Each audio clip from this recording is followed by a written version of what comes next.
My name is Paula Smith, and I want to thank my co-chair, Elizabeth Kim, for helping us to pull all this together.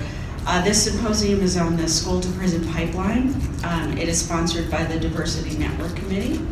And I'd like to just briefly tell you a little bit about our presenters. So Dan Losen is the director of the Center for Civil Rights Remedies at UCLA Civil Rights Project, where his work focuses on racial disproportionality in special education, graduation rates, and school discipline. He conducts law and policy research, publishes books, reports, and articles, has testified before the U.S. Congress and the United Nations.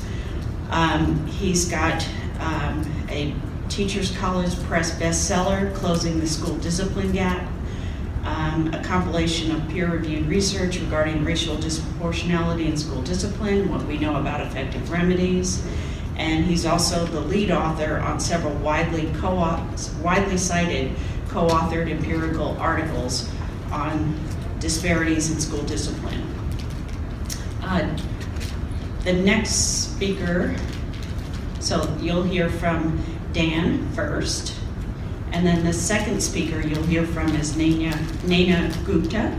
Nayna is a racial justice fellow and staff attorney with the ACLU of California. Her work focuses primarily on educational equity and other civil rights issues like police accountability and access to fair housing. Nayna's education focuses on California's new system for funding its public schools and the presence of police in schools, which she will present on today. Julian Vasquez Heilig is an award-winning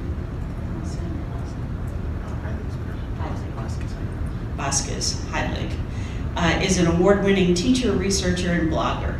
He is currently a professor of educational leadership and policy studies and the director of the doctorate in educational leadership at Cal State Sacramento. He also serves as the California NAACP education chair. And he blogs at Cloaking Inequality, which is consistently rated one of the top 50 education websites in the world by Teaching 100. Please join me in welcoming our presenters. Thank you. Thanks for having us. It's a great honor to be able to present for all of you today. And I'll get right to it. So the school to prison pipeline, some people think of it very broadly in terms of everything from cradle to prison. We focus on the school piece of it because this is the area of our research and where schools can make a tremendous difference. It's really important to sort of focus on what can be done. Along those lines, we have a new book that was released last year that a lot of the research that I'll be describing is represented in this book. It's really a compilation of scholars from around the country, so both showing the connections between school discipline and other kinds of negative outcomes, as well as research on specific interventions that not only help lower suspension rates, but improve academic outcomes and also address the racial disparities specifically with regard to these suspension disparities.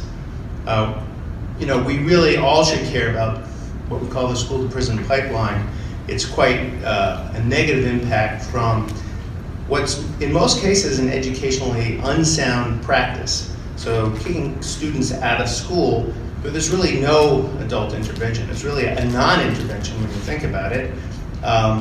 Yet it's so widespread and it's become increased dramatically, and to the point where we have 18 million days of lost instruction. And then if we break it down, it affects every racial group, but the impact is more dramatic in terms of how it's affecting students of color. So this shows you what's gone on since the 70s. So you see, there were racial disparities in the early 70s. That's already, can you all hear me?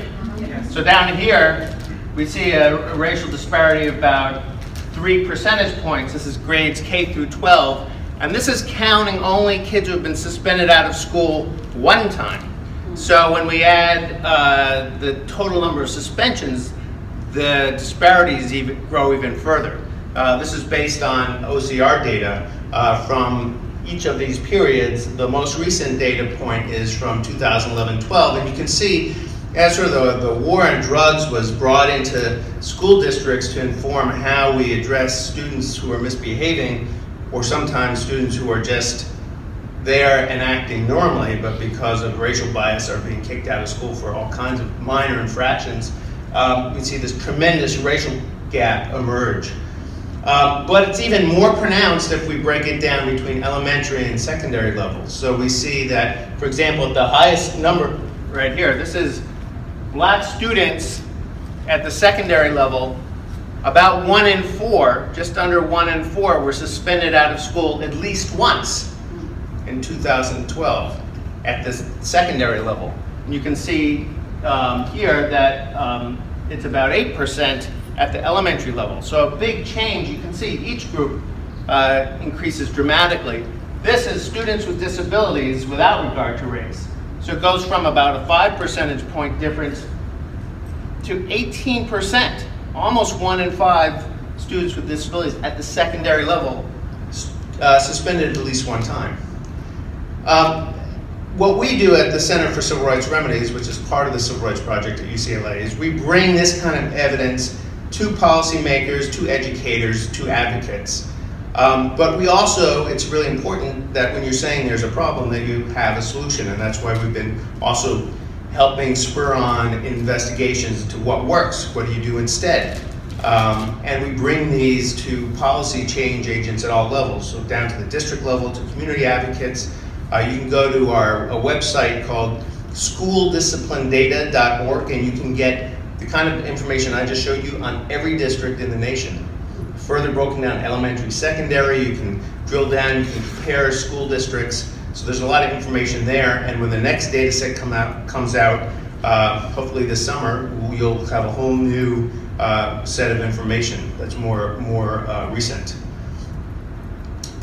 One of the things, though, that in addition to sort of describing the problem, part of describing the solutions is recognizing the fact that there are many school districts across the nation that aren't highly suspending. So it's not the sort of this notion that we have to kick out the good kids, the bad kids, so the quote-unquote good kids can learn. It's not a philosophy that's adopted everywhere. In fact, there are many schools that do use suspension as a measure of last resort, and we can see that in the numbers. So this analysis basically looked at every district, every school in the country, and if there was any group that had at least 10 kids and their suspension rate was 25% or more, it was considered high suspending. This is at the secondary level. And if every group, kids with disabilities, all the different racial groups, were 10% or lower, that would be considered lower suspending. We're not saying that's okay, but it's certainly, relatively speaking, much lower. So there are 8,000 schools in the highest side, but 13,000 schools on the low end. So there's actually a lot of good practices probably going on across the country. At the elementary level, we changed the metric to 10% or over for any group, and every group 2% or below. There was about 7,500 schools that were in the high end, but over almost 17,000 at the low end. So the solutions are right there. This also shows that school districts that make a concerted effort, they started out very high. These are some of the large secondary districts in the country, some of the largest ones that have made a lot of improvements. So this is a compilation of about 25 school districts. You can see that for black students, the average suspension rate, this is at the secondary level, was 52%. But in just 2 years, it went down to 21%. And all the groups were going down. So we have what we have, as all groups are benefiting from whatever interventions are going on, we have a narrowing school discipline gap, racially speaking, but it's still quite large. I mean, I would say at the bottom end, it's still totally unacceptable. In California, Now we're switching. So before we were looking at students who were suspended just once. Now we're looking at suspensions by number of suspensions per 100 by type of offense. So the orange, this is the disruption defiance. And this actually reflects a lot of positive change over the last 3 years. But you can see in some of the highest suspending districts, this includes Fortuna, Mojave, Oroville, Sonora Union. The names are, you can find this in a report that's online, so I won't go through all the names. But you can see that a large percentage of these really high suspending school districts has a chunk of the most minor offenses, disruption or defiance. It's really a catch-all for anything from getting out of your seat too often without permission, to maybe more seriously disrupting an assembly or something, but still minor offenses, because California has about, what is it, 24, maybe now 23 different codes that you can be suspended for. So all the serious ones are covered. These are really we're only talking about minor offenses.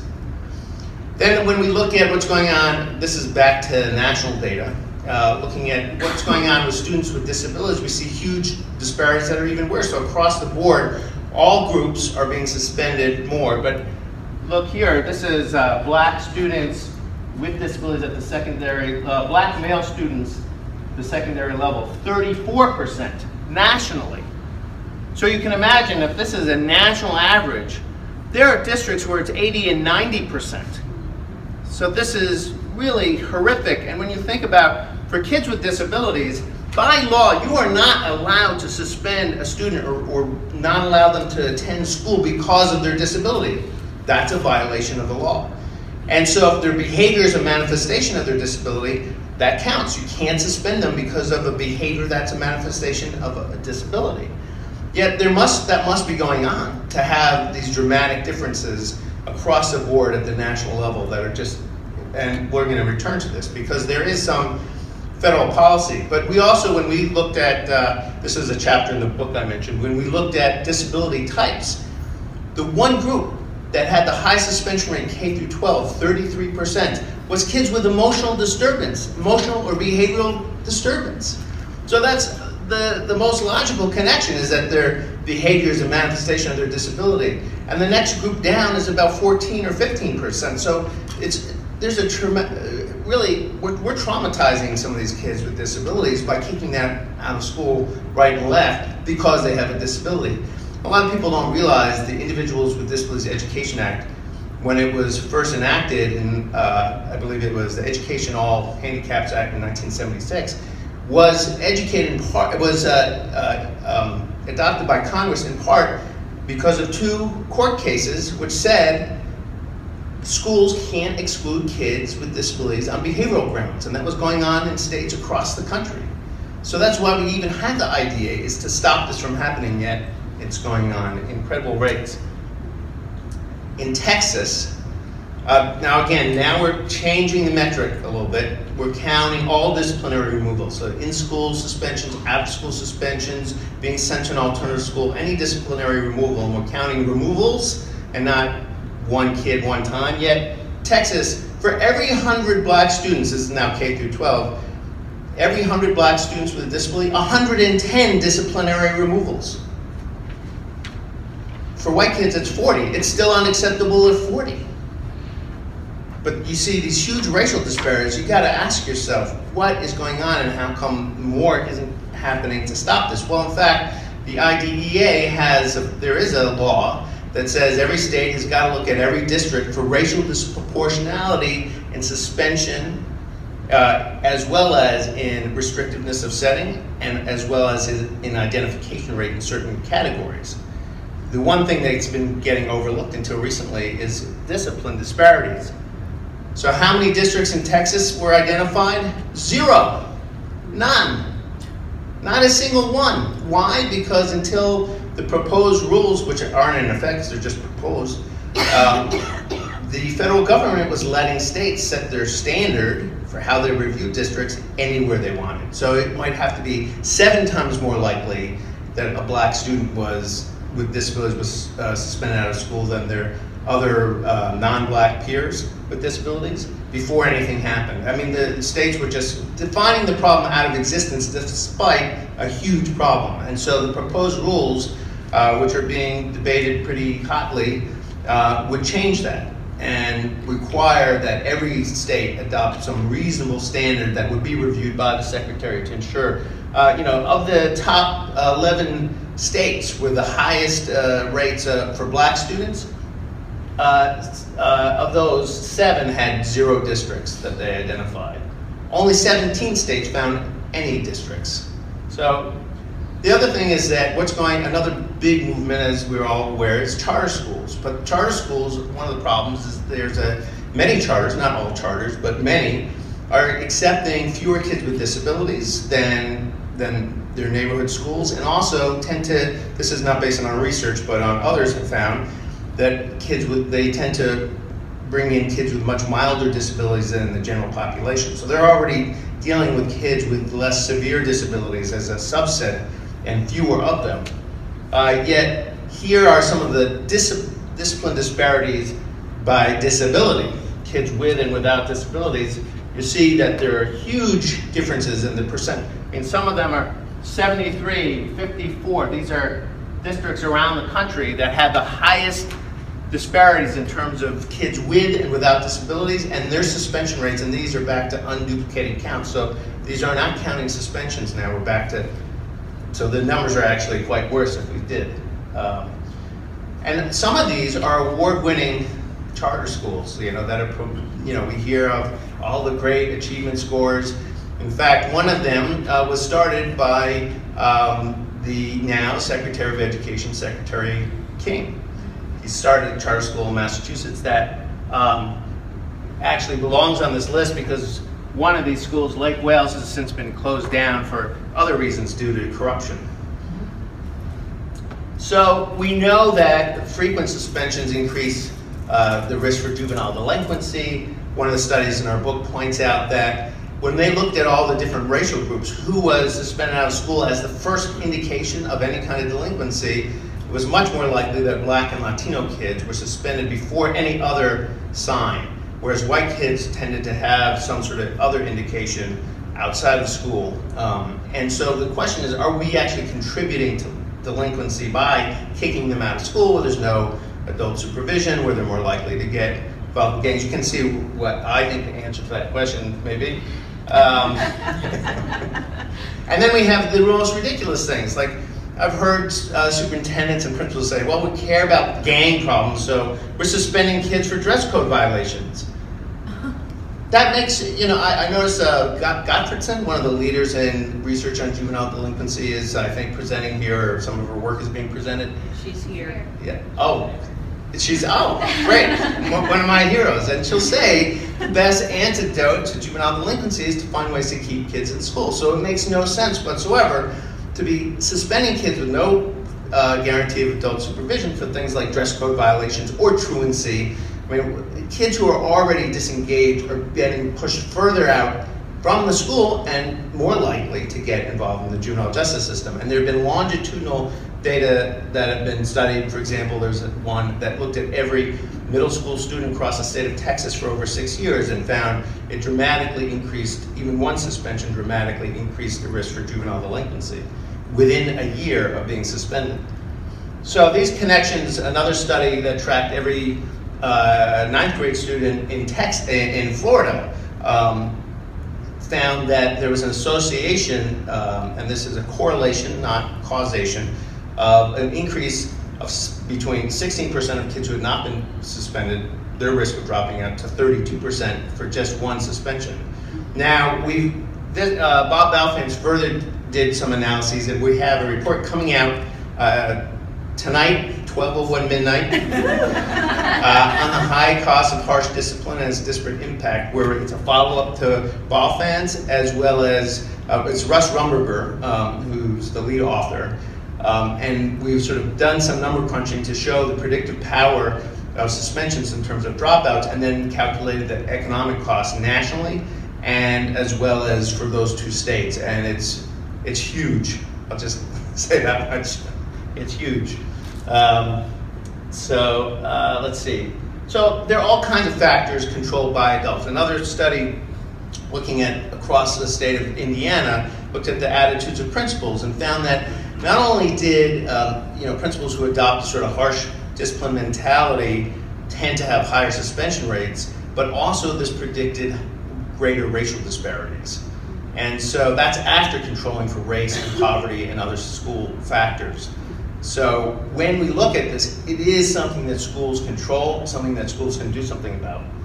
So another study that's also in the book looked at kids from high crime neighborhoods in Chicago and found that those schools serving those kids tended to have the highest safety ratings when they were also rated highly on teacher parent trust and relationships and teacher student trust and relationships. And they also, those same schools, had lower suspension rates. So these things go hand in hand. Safety actually goes together with lower suspension rates, not higher suspension rates.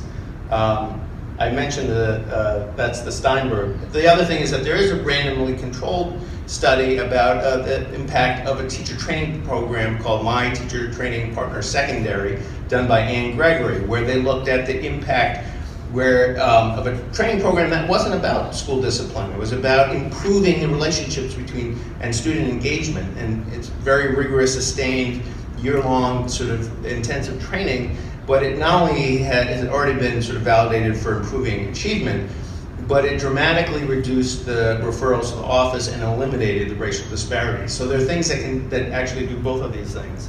One of the most, I think, powerful was a study done restorative practices, and Julian will talk more about the details about what restorative practices are, but it's an intervention that holds kids accountable but keeps them as part of the community.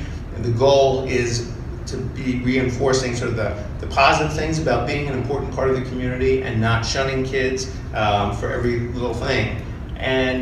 But teachers need some sort of training as well as administrators. But this was adopted eventually systemically across Denver public schools, and during that period, the test scores rose for all grade levels, for all racial groups in just about every category. But we also saw the suspension rates come down. There's still racial gaps. Now here's one of the things, so you can see, it's hard to see maybe. Here's when they just started, and then this is over the course of several years. You see that the racial disparities get smaller. This racial gap gets smaller. If you were to do this as a ratio, though, some people might say, oh, but the ratios got worse. So one of the problems that we have as researchers, or that in fact, this issue came up with that lead author. I was the editor of the volume, and I said, you need to look at the racial gap in terms of difference, not just the ratio, to assess whether something is working or not. And here's a classic example. So imagine this is the same city over the course of several points in time, and imagine that they're suspending 80% of the black kids and 40% of the white students. So what would be the ratio? Anybody? Twice, right? 2 to 1. It's twice as likely. What is the racial gap? 40 percentage points. It's really a large racial gap. You can see it, and the kids, no doubt, can feel it. Next year, is this an improvement going from 80 to 40 to 50, 25? It's still the same ratio.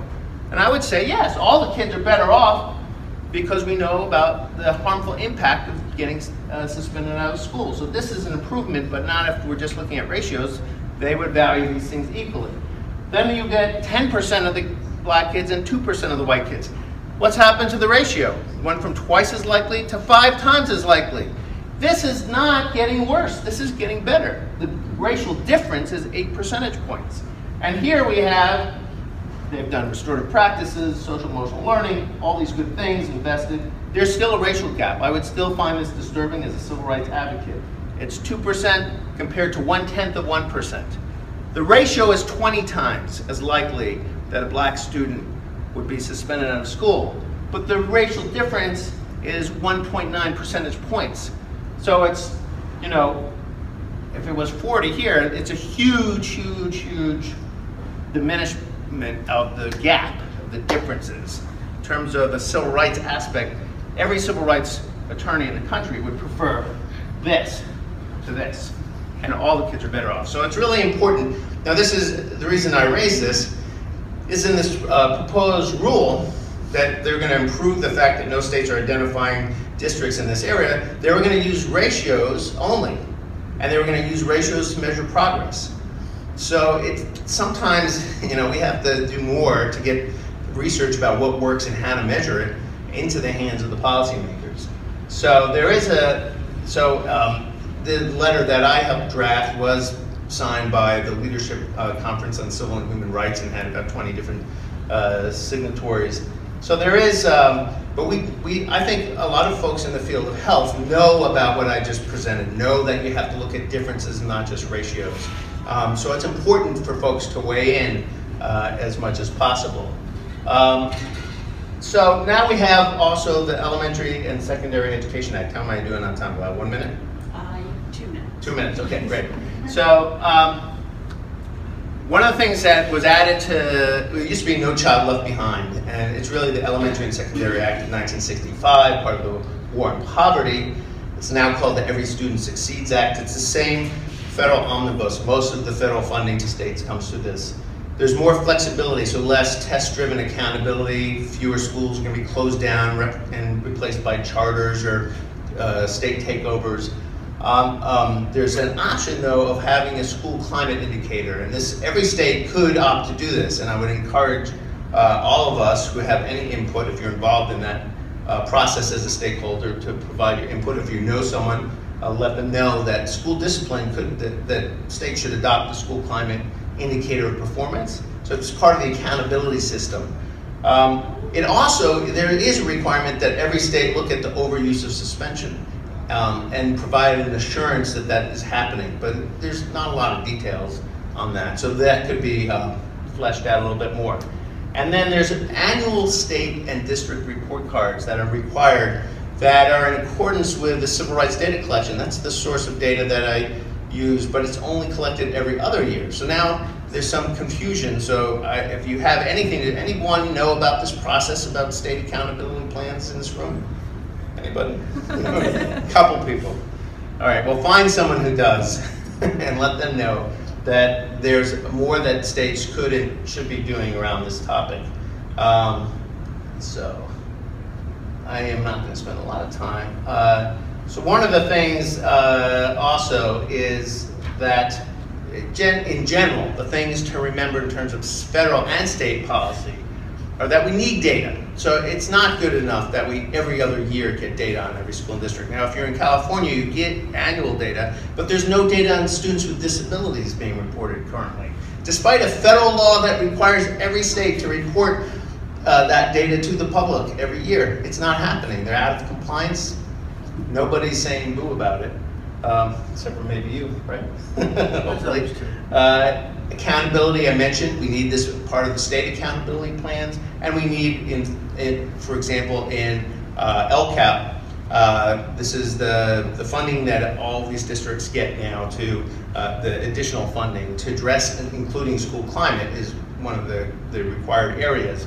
So we need more support for research and for effective implementation. So thank you very much. Hi, thank you for having me. My name is Nayna Gupta. I'm a staff attorney and racial justice fellow with the ACLU of California. So unlike all of you, I'm not a researcher, I'm really an advocate. And what we do at the Education Equity Team at the ACLU of California is work on behalf of low-income students of color. And we work in 3 issue areas. So one of our issue areas is around equity and resources. So that's around California's new legislation to fund public schools. We also work on school climate, so the things we just talked about, suspensions, expulsions, school push out. But the third issue that we work on, which is what I want to talk to you all about today, is related to school climate and school push out. But we work on the presence of police and law enforcement in our public schools here in California. And the reason that I want to kind of share this with you is because in the advocacy work that we're doing, one of the frustrations we have is that there is a lack of data and research to support a lot of the positions that we have, which are based on the experiences we're having at the community level and supporting our community partners and working in school districts. So what I want to do is just explain to you the way we see the problem, the way we frame it, and share some stories from some of the advocacy and work we've been doing in a couple of school districts.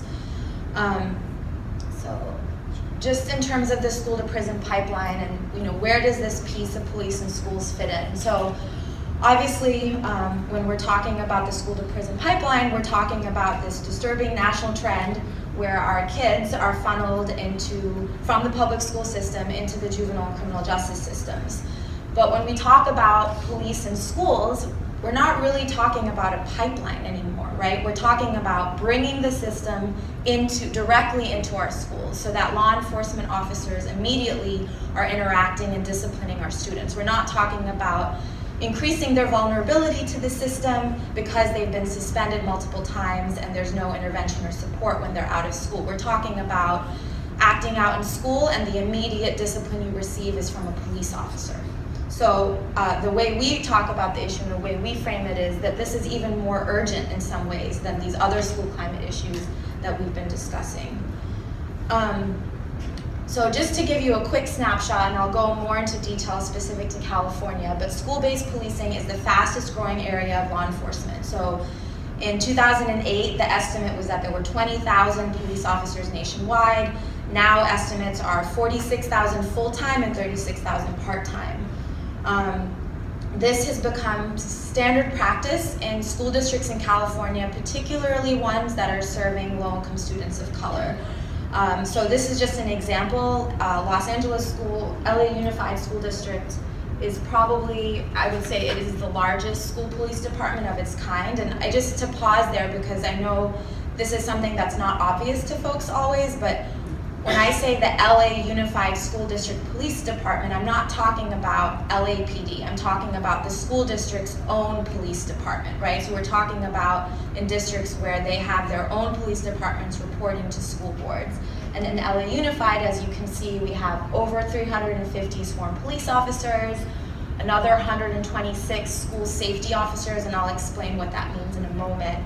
And sort of most importantly to me, you can see their annual budget is $52 million. And those are just the folks who are policing our kids in schools. Hopefully this will work. You've all probably seen videos that have gone viral, but just, so we can see how, I'm not sure. I don't think it won't. You've vetted it, right? Yeah, but we're not on internet right now. Okay, that's fine. I'm sure many of you have seen these videos that have gone viral. This is of one student in South Carolina who was sitting at her desk. She refused to leave the classroom. The police officer who was stationed in that school picked her up off of her seat, body slammed her to the ground. A student caught it on videotape, and that went viral nationally. We have videos like that from Texas. There's one from Fremont High School here in Oakland Unified School District. I met the student who was a victim of that incident. I've met many other students who've experienced varying degrees of this kind of discipline, right? The ones we see are the excessive uses of force that kind of find their way to video format and national news, but we hear about all kinds of incidents like this. So how did we get here? This is just to provide you with some context. So the presence of law enforcement in schools surged in the late 1990s and early 2000s. And this was at the same time we were seeing an increase in punitive school discipline policies, zero tolerance policies, the same kind of stuff that's led to these high suspension rates and expulsion rates.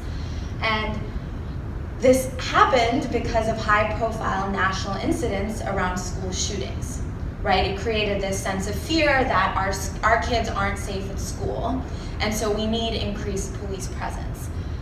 The reason I say that this triggered a misinformed reaction is because at that time, school violence was actually decreasing. But public opinion on the issue and public fear on the issue, of course, had increased because of these incidents. Just give me 1 second. So we saw a reaction from the federal government as well as from our state government here in California. On the federal side, these are just a list of programs from the United States Department of Justice and the Department of Education that basically helped fund and distribute money to local law enforcement agencies and state law enforcement agencies, as well as school districts, to fund an increase in police officers in schools. So this first one here, so COPS is the Community Office of Policing Services. It's a small office within the Department of Justice. It was created under the 1994 crime bill, federal crime bill. And the purpose of the office is to help improve and increase community policing across the country. And as a part of the money they disperse to states and local agencies, they've been giving money since I think 1999 to specifically for school police officers. So this first program here, COPS in Schools, was discontinued in 2004, but it used to provide money to states so that they could hire school police officers. The second one, the COPS Hiring Grant Program, is still in effect. In a moment I'll talk about Oakland Unified School District. They receive federal funding from the United States Department of Justice to grow their school police department. These are just other grants. The last one here, the Department of Education one, I highlight that because that was in response to this perception that the best way to fight increased gang activity in schools is to increase the presence of law enforcement. We saw a similar kind of reaction in California. I think one thing to note, these first two grants, these are competitive grants. So here in California, we have over 1,000 school districts. The state can't give all of those districts money for law enforcement, so they had a competitive process. What that meant was that the school districts who are under-resourced, who are serving our low-income students of color, who tend to be dealing with greater behavioral issues with less resources, were the ones who fought the hardest for those grants, because they thought if we can get officers in our schools, we can take care of some of these issues we're seeing. So a lot of that money that came from these grants went directly to those school districts. The third, that was a bill that passed, AB 1113, created an entitlement fund, basically, where every district can get some amount of money to fund their police departments. So a little bit of just sort of understanding definitions. What are the categories of law enforcement officers we see in our schools? And this is actually a bit confusing for folks who are, when I first started working on this, these different categories are confusing but important. So school district police officers and school resource officers, they're the same thing. Sometimes we call them SROs, other times we just call them school district police officers. That's like what I described with LA Unified School District. That's a school district that has its very own police department. That's different from a visiting station local police officer. So we also have some districts that collaborate with local police agencies, and those officers get stationed within schools, right? So they report to city council members, not to school board members. And then we have school security officers, and those are employees of a school district's security department, and I'll explain this in a minute. They are not qualified as peace officers the way we think of any other kind of police officer. They are more specified in what they can do within the school setting. And then I just wanted to mention some new trends that we're seeing, which are school-specific probation officers and DAs, so district attorneys, lawyers from the city or state who are assigned to specific schools because our kids are being arrested so much. Scope of power and source of authority kind of just describes for you the difference between these two categories and what they can do. So school police officers and SROs, which are again the same thing, they have general police power, the same police power an officer who you meet on the street would have. So they can effectuate an arrest when they have probable cause, they can stop and frisk a student. So sometimes when we're trying to collect data from school districts to decide whether we're going to sue them or engage in some kind of advocacy, what we've noticed is that the numbers we get of who school police officers are arresting don't actually only include students. Sometimes they include parents of our students or young people who are in the community but that don't attend the school where the officer is stationed, because they are allowed to arrest anybody in the community. And so even though their main directive is to focus on a particular school site, they have the ability and authority to arrest anybody. SSOs, on the other hand, don't have that. And they are only supposed to protect people and property associated with a school district, but I'll just say, as I'll mention in a moment, SSOs do carry handcuffs. So they can cuff a student, but they can't effectuate a formal arrest. Okay, so unintended consequences, 2 case studies of districts that we've worked in, Oakland Unified and Stockton Unified.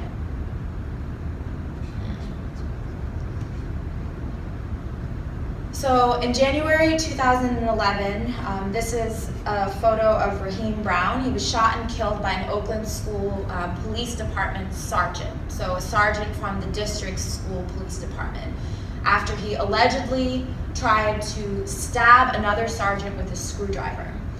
The firing officer fired 2 shots, and then when Raheem wasn't moving anymore, the officer fired 5 more shots, and this was during a school dance. If you're from the area, you may have heard of him, or you may not have, because it wasn't actually covered that heavily in the press, but it created an outcry in the community, in particular because the school police department and the school district were very lukewarm in their response.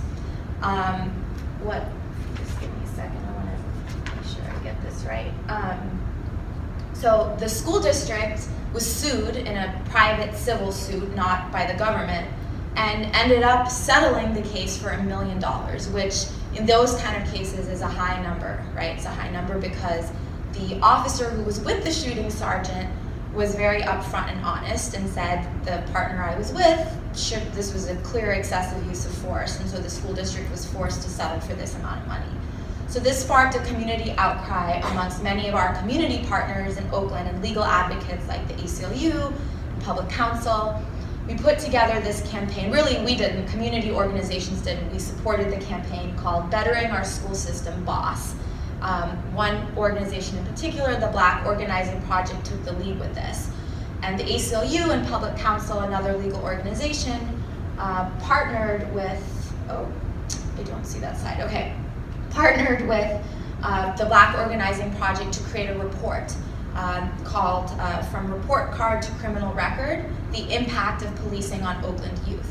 And as a part of that report, we issued Public Records Act requests to Oakland Unified School District to try to understand who are these police officers arresting, which particular officers, which school sites, what are the races of the students they are arresting. So what did we find? First, as a starting point, just so you understand what the makeup of school police officers is like in OUSD. Some of the officers in OUSD are from the Oakland Police Department. Those folks received money from that Department of Justice grant I mentioned before, the COPS hiring grant, that gave over $10 million for 25 police officers in Oakland Unified School District. Those officers were placed in middle and high schools in Oakland.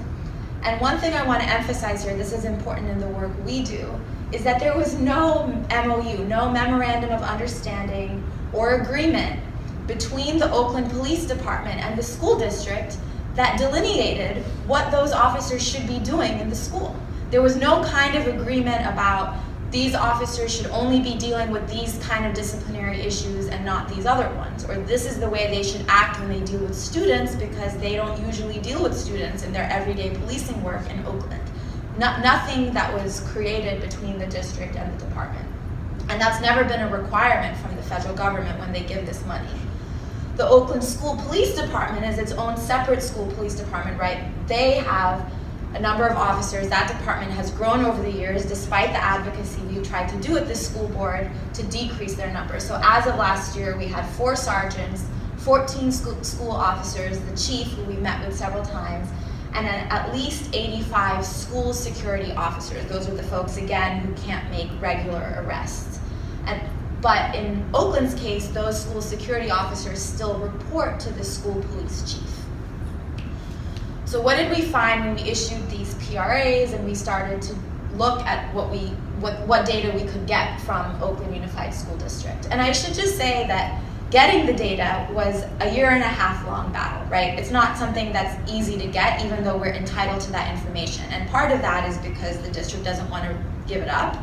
But the other reason is because they don't collect data. So one of the things we're finding is that these school districts don't even have data systems where their officers are recording the race of who they're arresting, or the age of the student, or whether that student has received a citation before. So we can't even say easily in a lot of the districts we work in, there's a disparity in who we're arresting in terms of race, because we can't get those numbers. So our first battle is often negotiating with police chiefs. That's what we've done in Oakland, to get them to install databases that other police departments in the country use. So what did we find? In a 2-year period, while black youth made up only 30.5% of the OUSD population, they made up 73% of school police officer arrests. And when I say Oakland school police arrests, I should have been clearer there, that includes all kinds of law enforcement officers. In that same 2-year period, the school police did not report a single white student arrest. The last statistic there, this is juvenile arrests by the Oakland Police Department, not specific to schools. And I put that in there just, we know what the racial disparities are in a police department like Oakland, right? That some of you might know about the famous Riders federal lawsuit, where Oakland Police Department was under monitoring from the federal judiciary system, knowing all of those issues that the Oakland Police Department had, which were specifically about racial bias, the excessive use of force. Nevertheless, after all of that, we brought the police department into our schools in Oakland. And the other reason I put that statistic there is because it's actually not easy for us to come up with statistics like this for the school setting. So we can talk about racial disparities in arrests overall of youth, and we can talk about a 2-year period in Oakland where we found data, but we don't have a lot more than that. And that's actually something that for us is a disadvantage in the advocacy work that we do. When I meet with a school board member, I can't say, well, in the 10 years you've had police in your schools, this is the percent of time, the rate at which you arrest black students over white students. I don't have those numbers to share, and those are very persuasive for our school board members. So, unintended consequence 1 that we talk about in our work are racial disparities in school arrests and citations by officers. And those are based in part from how we see, how we understand it without having a ton of research, is that those disparities are partly due to the fact of where we have police departments, right? So Pasadena Unified School District or Beverly Hills, they don't have their own school police department.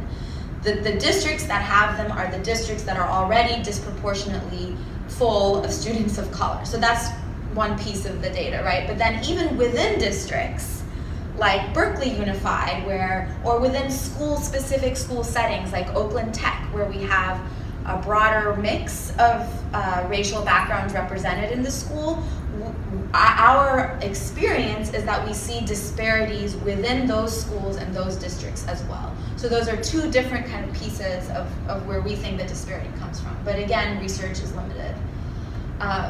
So another piece of our findings, in 2013, OUSD employed roughly 20 school counselors, but 115 security and law enforcement officers. So just to move down to that last statistic, what we're talking about is we're allocating funding for 6 times as many officers as we are counselors.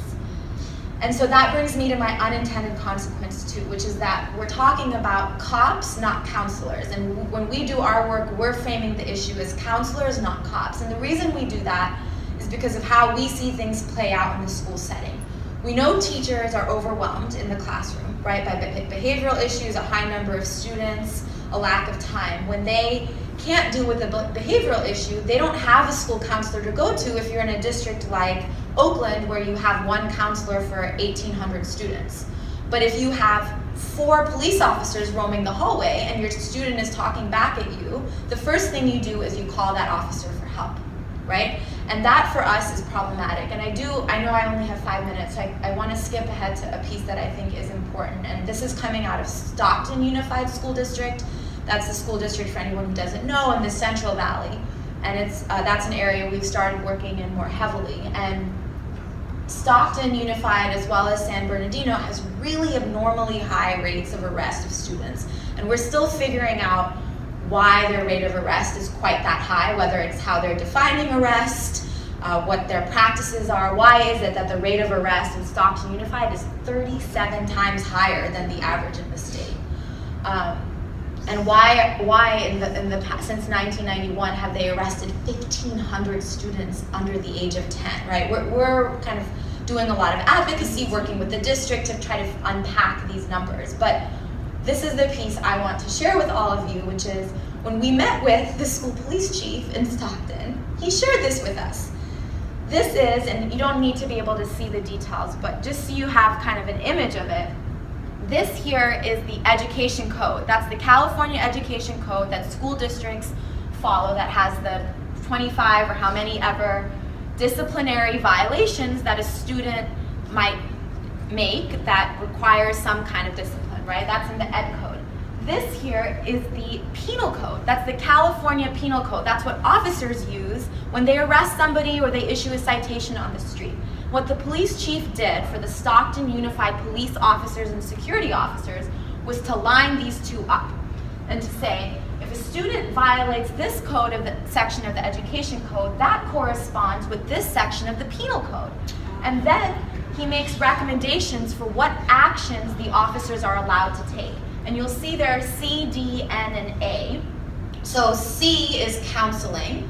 D is document and release. You write it down, but you release the student. Notice to appear is N, and A is arrest. And one thing that we found shocking is that in almost every single one of these, the officer can issue a notice to appear. That's when the student enters the system and appears in front of a judge. And that includes this section of the education code K, which is something we're all familiar with as willful defiance. That's defying your teacher. Imagine the phrase willful defiance could encompass anything, right? It could encompass talking back to a teacher. It could encompass being truant and tardy a third time.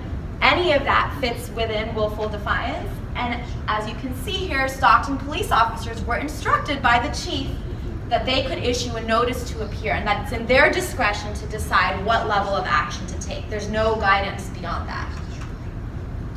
So, unintended consequence 3, arrest for minor student misbehavior. So behaviors like truancy, talking back, are handled by police officers. Those are traditional schoolyard discipline issues, right? Issues that kids have been having for years. That's what kids do. But in these schools, they're handled by police officers who are trained in a punitive manner. Even our most well-intentioned police officers, right? They don't have training to deal with students. They're not trained in counseling or restorative justice practices. So I'll skip over this one. The other thing we're seeing is an increase in non-arrest police actions. I've talked to you a lot today about arrest, but how, this is important to me. This is how does it affect our school climate when we bring policing behaviors into our hallways? So searches, drug sniffing dogs, metal detectors, how does that criminalize our school environment? How have we tackled this problem in our work? MOUs, we educate school board members, we try to collect data, and then sometimes we sue. But where do we still need help? These are all questions that are not clear from the research. And that's really what I'll leave you with, is we can't actually answer these very clearly with the studies we have, and the answers to this are really important for all pieces of the advocacy we do. So, thank you.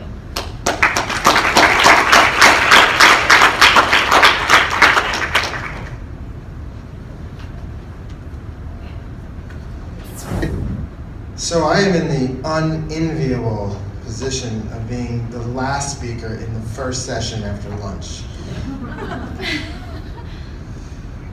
So I'm going to try to keep you awake. Wow, all sorts of really bad news. I mean, lots of bad news. And originally I was supposed to talk about more bad news. But I was at a community forum in Oakland last night talking about some other issues that are happening in Oakland about common enrollment in charter schools. And I was there for 4 hours answering questions. I think what we need to be able to do is talk also about solutions. And so when I was designing my talk, I wanted to focus on solutions. So just quickly, I'm at Cal State Sacramento.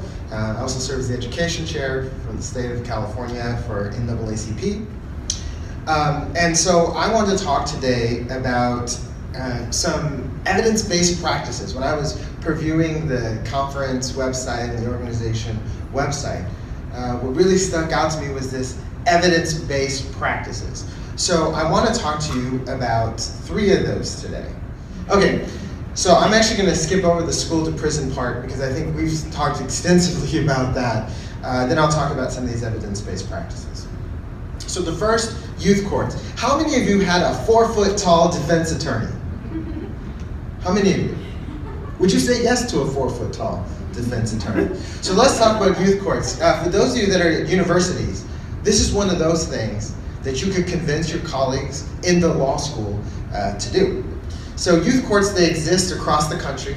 There are more than 1,250 in the United States, 125,000 student defenders, and utilize over 100,000 student volunteers. Most youth courts are housed within the juvenile justice system, but others exist in schools and communities. Traditional youth court models impose some consequences. Students must admit guilt to participate in those youth courts.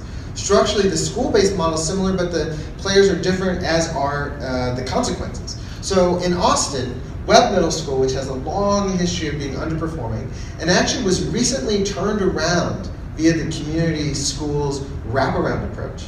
It was on the, and this is a whole other talk, let me tell you. It was on the list of schools to be closed under No Child Left Behind's consequences from AYP.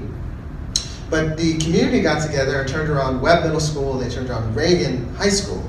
And this youth court is one of the things that exists in that school. And the way it works is the law school, the law students, as a part of their pro bono work, organize courts of kids. And so when a kid is willfully defiant, and you know, what's interesting is I posted a picture on Facebook before I came here today. My room faces like the bay and the pier and all this other stuff. So I snapped a little picture and I put on Facebook saying I was looking forward to doing this talk. Well, guess who responded? My 8th grade teacher on Facebook. And so she knows a little something about willful defiance because I think I was probably willfully defiant every single day in 8th grade. Anyways.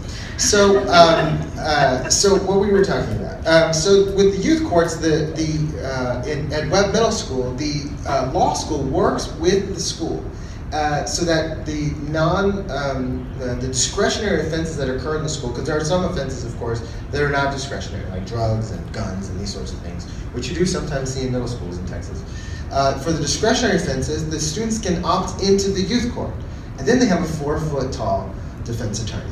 The judges are the children, the students, the prosecution, and so there's cultural and social capital that's built in this restorative practice. It gets the law students involved in the community, and this has been a part of the turnaround plan in that community school. So the main goal is really to prevent the criminalization of student behavior. The youth courts build on this restorative justice underpinning. And we hope that it prevents and deters behavior.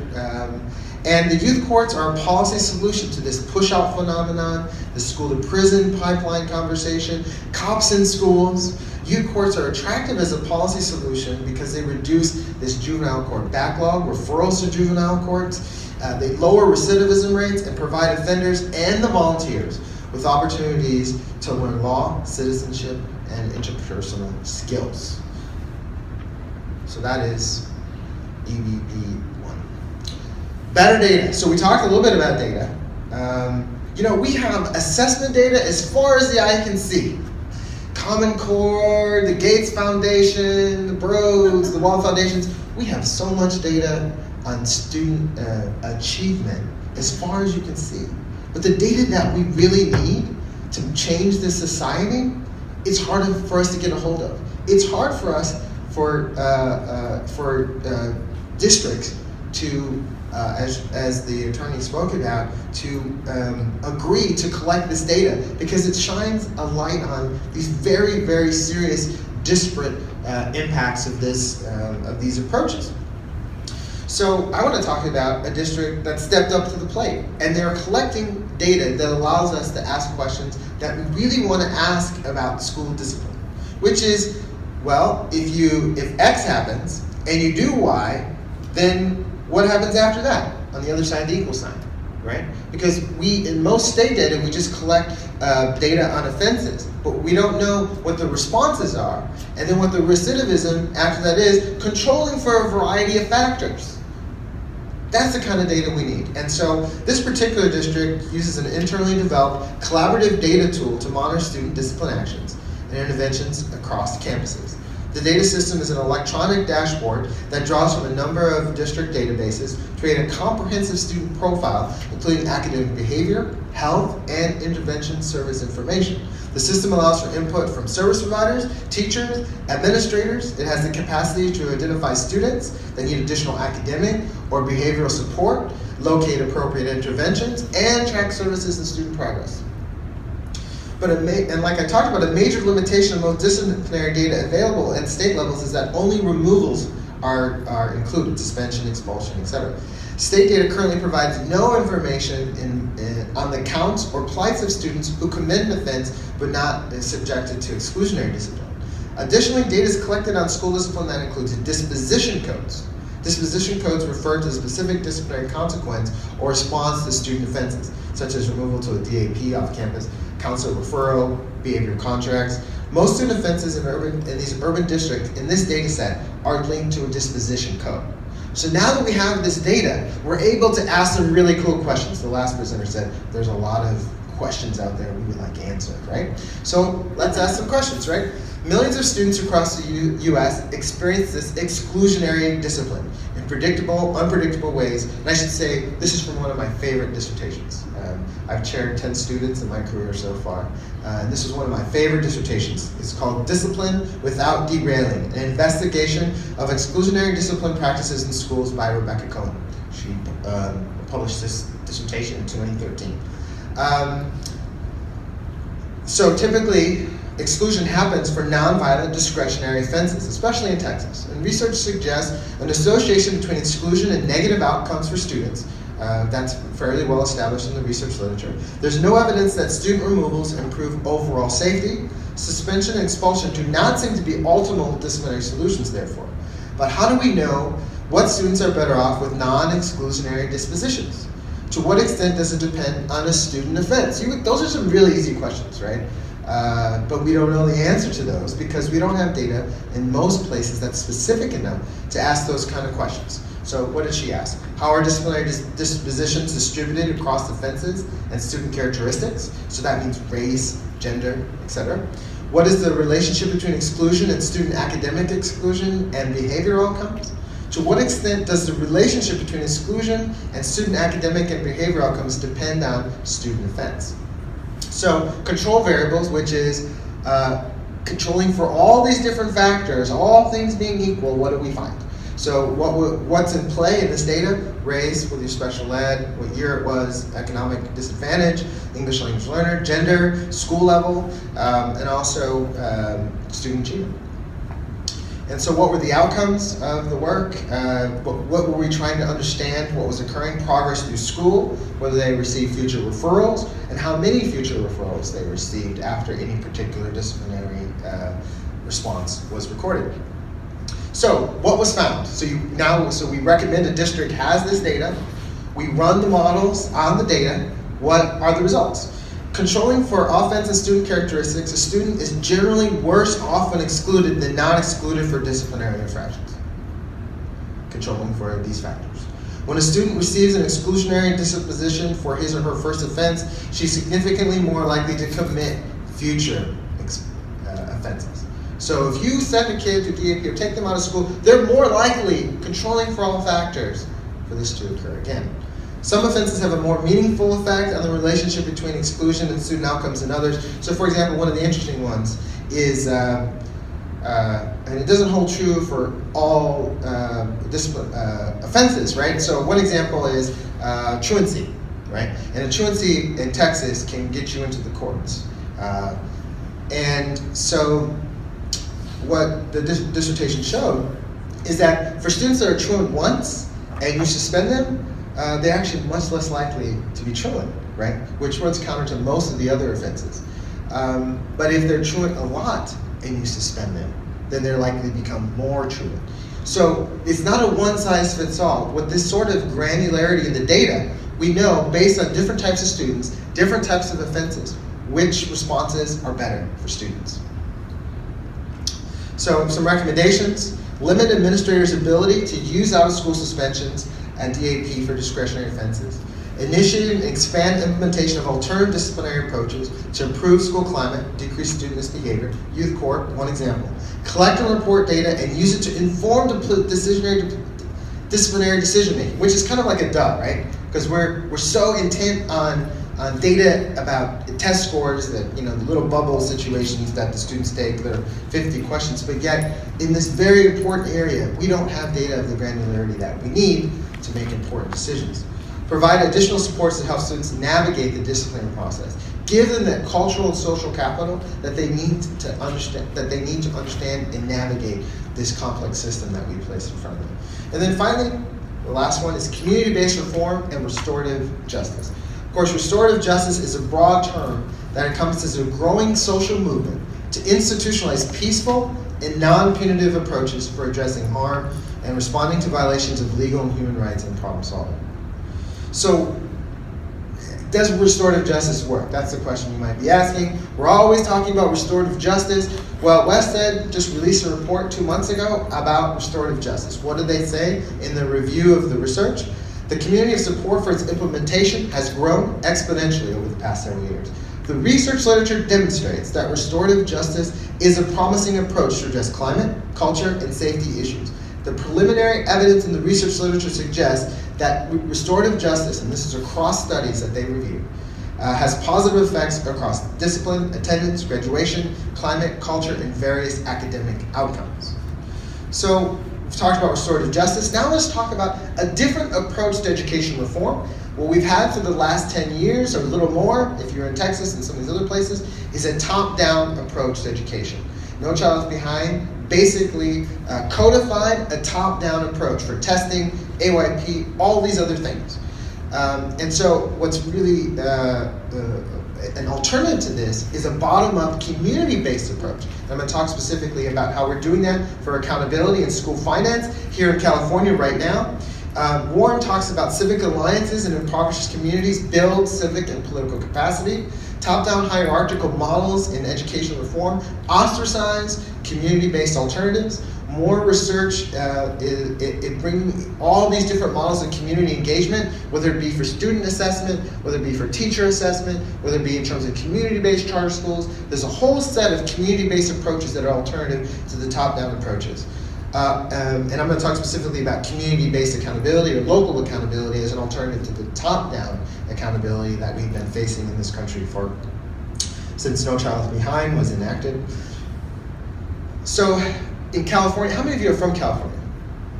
Just a few. Okay, so this is going to be a little bit of an education, which is that California for the last 3 years, and the third LCAP is due this summer, has been doing bottom-up approaches to accountability.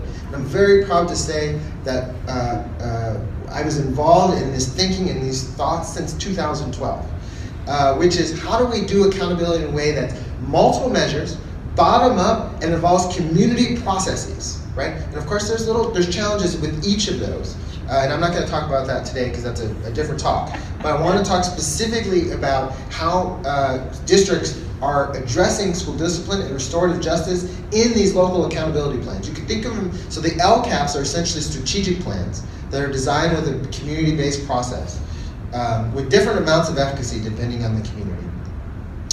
And the LCFF, local control funding formula, is school finance wrapped in. So that now there's a stick. Accountability has always had a stick. Well, now it also has a carrot with the LCFF, okay? So these are all the things that accountability, the process for local accountability, and I won't go through all of these, but essentially what it does is it allows communities to have a say in what their accountability plans look like. And that's codified, because there's some ways that it can be co-opted politically, and in some communities it has. But now the battles occur at the community level and at the state level instead of in DC. Now communities have recourse to be involved in those conversations at the district level. But of course, there isn't, because this is such a new approach and because communities have been faced with a top-down approach, we're still working on, like for example, NAACP has only been involved with a couple of the LCAP processes, and we know we can do better. So then there's a question about, well, if you do accountability at the local level, it'll be chaos, it'll be anarchy. You can't trust these communities to do the right thing, right? But what the state does is they lay out a set of priorities, and the LCAPs, the strategic plans, you can think of them as strategic plans, have to address these various things. So what I wanted to know, I hadn't looked at specifically restorative justice and the LCAPs. Now we have a couple of papers that are coming out about how the LCAPs address English language learners and a few other things, but I never looked at them to understand, well, what's in there for school discipline, right? So I did. I spent a couple hours yesterday going through the LCAPs of the top 100 districts. And it turns out that 25 of the largest districts in their 2015 LCAPs mention restorative practices for school discipline, which sounds promising.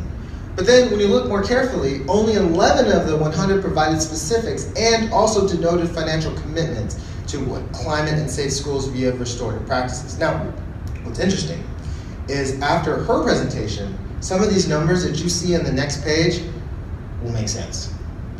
So who are the big spenders? LA, Oakland, Stockton, right? And so I was thinking to myself when I was doing this, what's the context of that? And I suspect that the communities have had enough there. Now, I'm gonna have to dig a little more into why it is that they look like that. But after the second presentation, talking about what's going on in Stockton, what's going on in Oakland, and what's going on in LA, it makes a lot more sense. San Diego is much less specific. I mean, they said they were going to spend $77 million, but it's not clear what portion of that is for their restorative justice practices.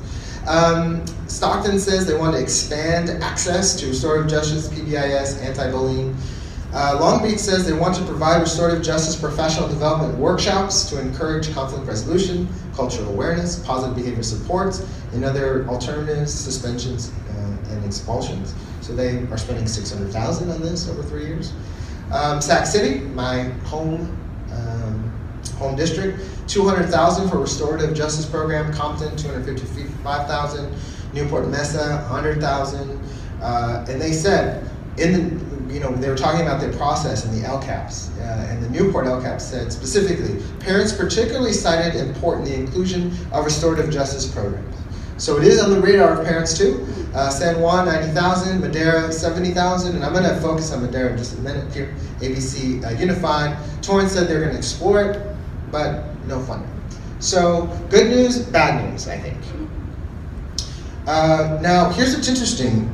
You see here, this is from LA Unified's LCAP. It's kind of small, it's kind of fuzzy. I did the whole screen capture thing, and sorry about that. But let me just tell you what you see here. So LA Unified spent $4 million on the restorative justice. It's not very clear how they spent that. Now, here's what's interesting. You see the line right below it? Can you read that back there? Police. They spent triple the amount on cops in their LCAP than they did on their restorative justice program. Now, this last weekend, Memorial Day weekend, I was in LA at a Latino leadership conference, and I was having a conversation with Monica Garcia's communications director, and I took this up with him. I said, he said to me, I don't know what the media says, and this and that, and I was like, brother, look, it's in the LCAP. What you said you're going to spend. You can't talk around this. What are you going to do about it, right? So I thought this was really interesting. Even though Oakland has some very serious issues, I have to give them some kudos because their LCAP is very specific about how they're going to spend this money in terms of restorative justice coaches, coordinators, classified salary and benefits, services, and other expenditures. So Oakland, even though chaos, right? Improvement, right? Which is that they've been thoughtful about this, and after, this afternoon, Dr. Losen and I are going to meet with school board members from Oakland and Berkeley. I have 1 minute left. Okay, and I'm actually not that far from the end.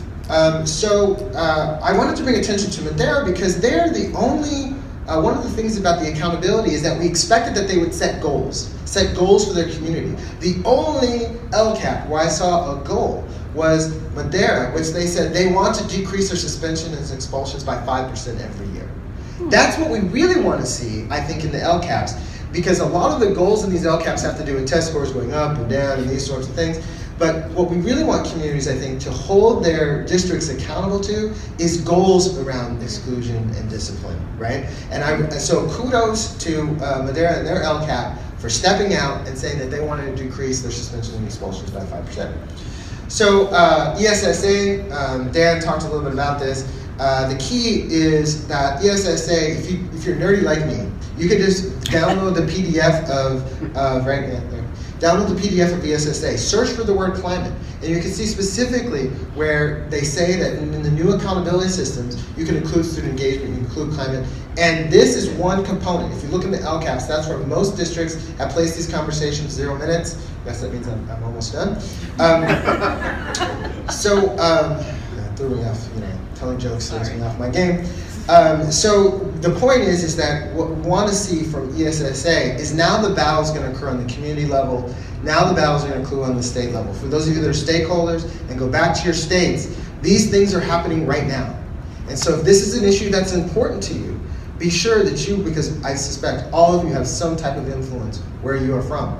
These are conversations that are now possible that were not possible under No Child Left Behind.